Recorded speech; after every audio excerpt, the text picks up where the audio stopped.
Welcome to our new video review, this time about a Pulsar Core FXQ50. It's a thermal clip-on device, so it's a really exciting device for 2017. It was first shown at SHOT Show 2017 and then later at EVA.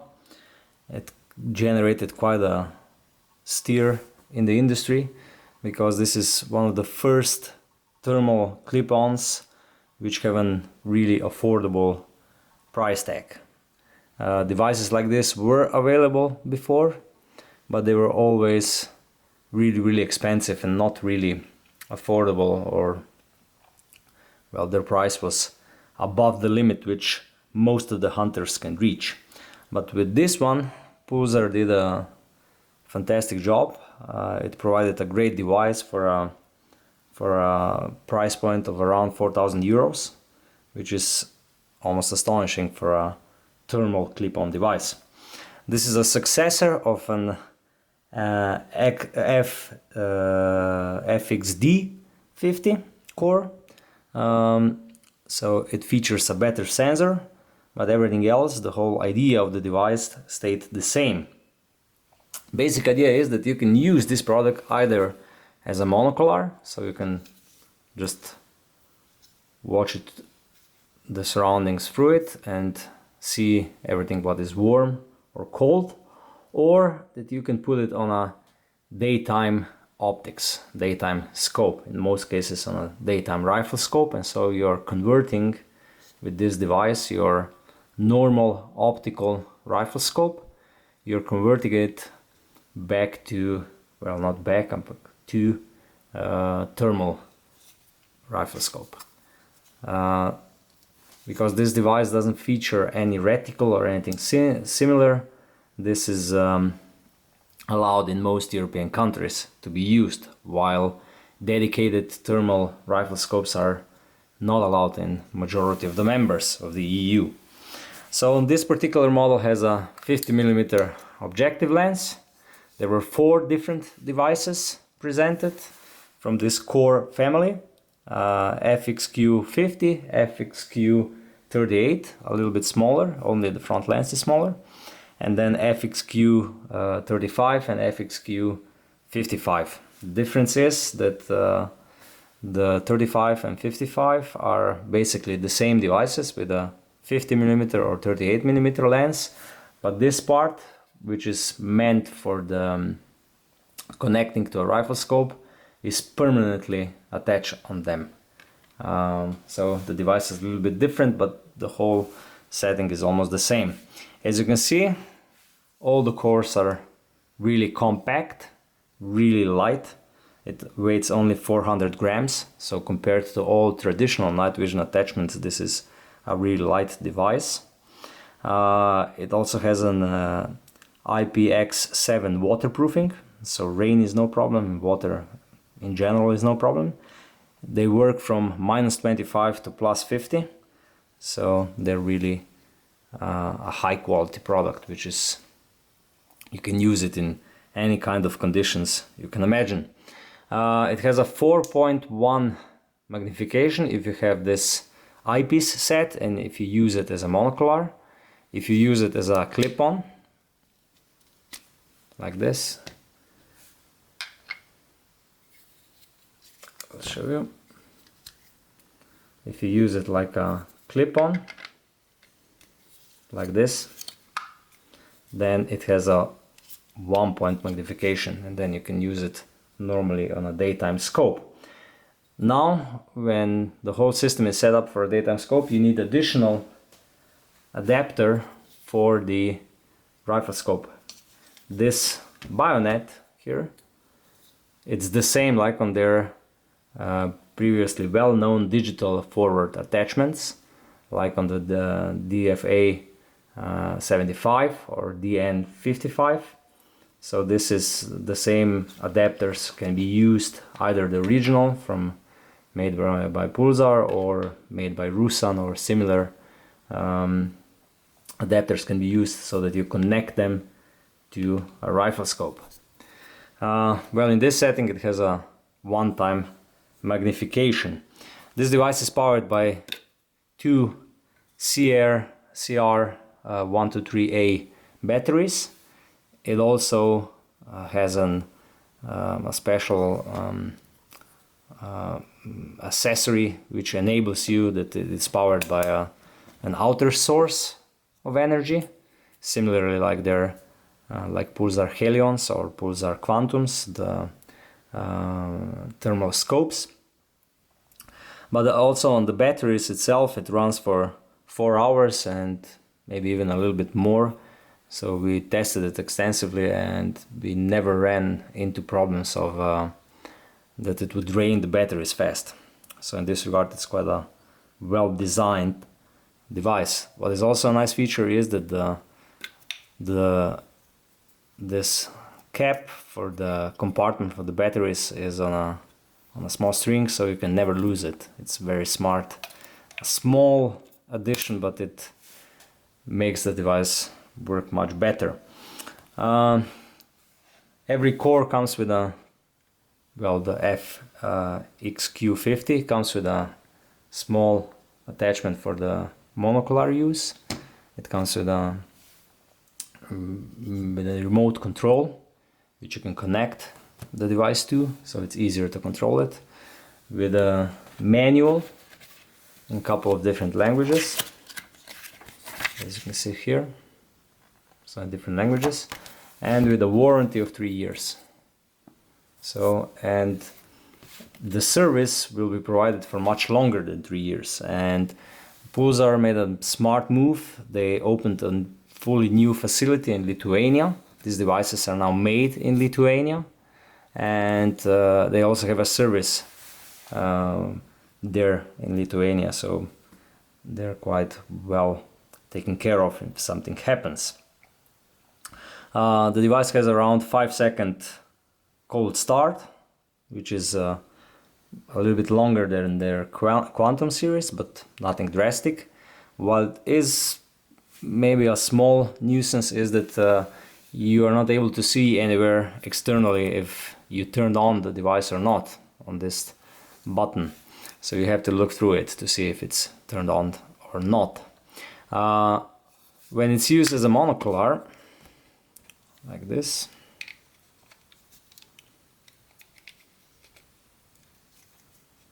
like this, I have to put it on the right way, I apologize. Then, like this, then you have two settings on the external part of the housing of the device. You have a focus for the target here on the front ring, so you're able to focus all the way from 5 meters to infinity. And then you have a diopter setting here, so here you adjust the clearness of the display inside, and here you adjust the focus of the front lens. If we talk a little bit about the optical performance of the core, it has the same sensor like Quantum's did, with a 17 micrometers pixels, and with a 384 by 288 pixel sensor. The display has a pixel count of 640 by 480, and the field of view is 7.5 meters per 100 meters. Detection range is around 1800 meters, which is really a lot. Even when you put it on a daytime scope, it is you see the animals on a distances which are unimaginable for any other clip-on which has a conventional night vision technology. Even 2+ generation or generation 3, it works totally different. The thermals are just amazing on how far you can see and detect the animals. The display is green. You can choose two settings, either that the warm objects are bright or that they are dark. It doesn't have any color palettes like the Helions, and in general it has a lot less settings in menus and a lot less available choices compared to Helions or Quantums. But still, the resolution is quite good, and even the detection, it's so good that you actually are able to see the trophies or the horns on more than 100 meters. And as you probably know, the trophies are usually not as warm as the rest of the body, so this is quite an achievement. So it is possible to judge what you're looking with this device, because the sensors in thermal devices are getting better and better, so the resolution and the amount of detail you're able to see is also getting better and better. The scopes, when you connect the scope to the device, the optimal magnification is around 3, but in my experience at least you can go all the way up to 6 or 7, and you still get a more or less usable picture. So I would say in this regard the sensor is quite big enough, even if you use it at 6 time magnification, and 6 time is more than enough for anything. As you can see, the core has 4 buttons on the top of the housing. This is an on-off button. Then you have left and right buttons for toggling in the menus, and then you have a menu button, this one, which is the nearest to the user. With one small press you enter the first menu, which only gives you the possibility to adjust the brightness and contrast. You can also reach these values if you go directly, if you press either of the left or right buttons from the start with a short press. You immediately change the last setting which you had from either the brightness or the contrast. Of course, if you want to toggle between brightness and contrast, you have to short press the menu button. If you, however, press the left button for 2 seconds, you change the mode from well, the color from black hot or white hot. If you press the right button for 2 seconds, you get a digital 2 time magnification. That means you go from 4.1 if you're using it as a monocular, you go to 8.2. In an attachment mode, when you have it on your daytime scope, then this digital magnification isn't really a good idea. So if you press the menu button for a little bit longer, for 2 seconds, you enter the main menu. In the main menu you have settings like you have a horizontal align, so when you put it on a daytime scope, you can always turn it around and you never know when exactly you're horizontal. So this is the first option which you have, is that you get a line inside of the screen, and you're able to horizontally to align the device.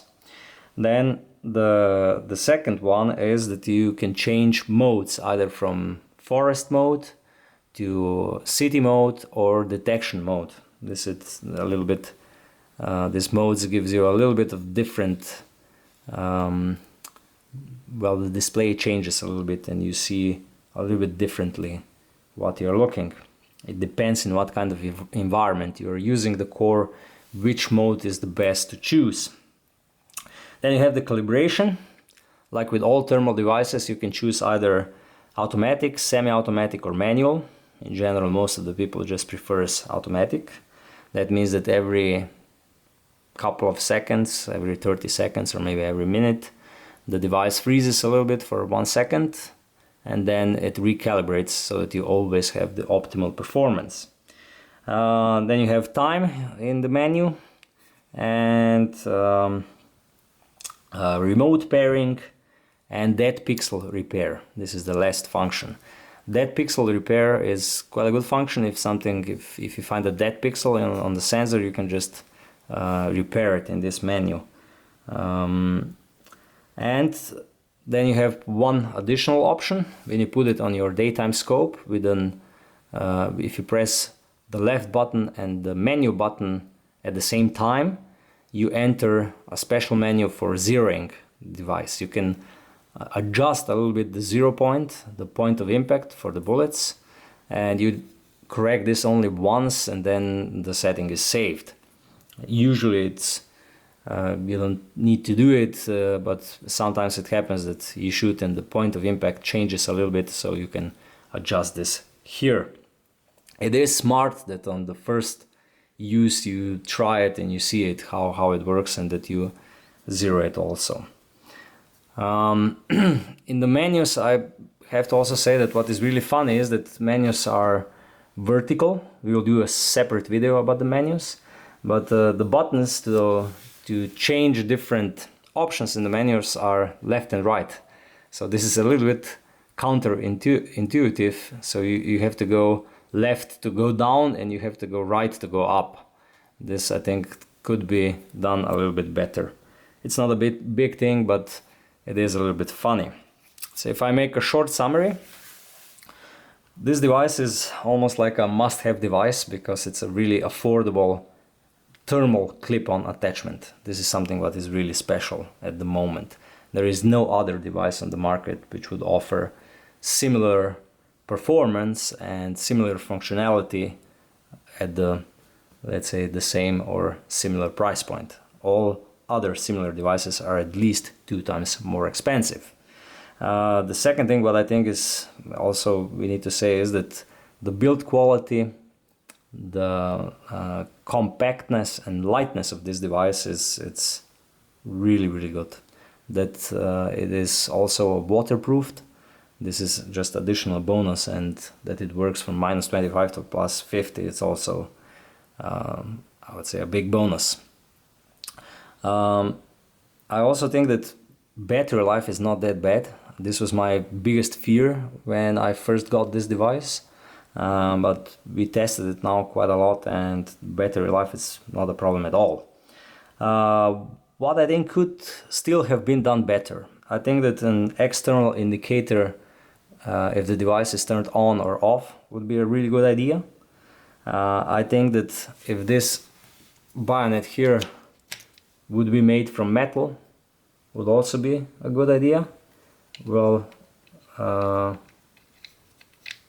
or to be exact, this part on the monocular, this one already is from metal, but still I think this could have been done a little bit more sturdier, a little bit more robust, but it's not a big complaint. I think that the buttons could have been placed a little bit differently so that you could go in the options up and down with the buttons which would also be directed up and down. And this is about it, what I find it could have been done better. In general, it's a great device and almost a must-have device. Thank you for watching. Please subscribe to our channel, like our channel, and visit our webpage.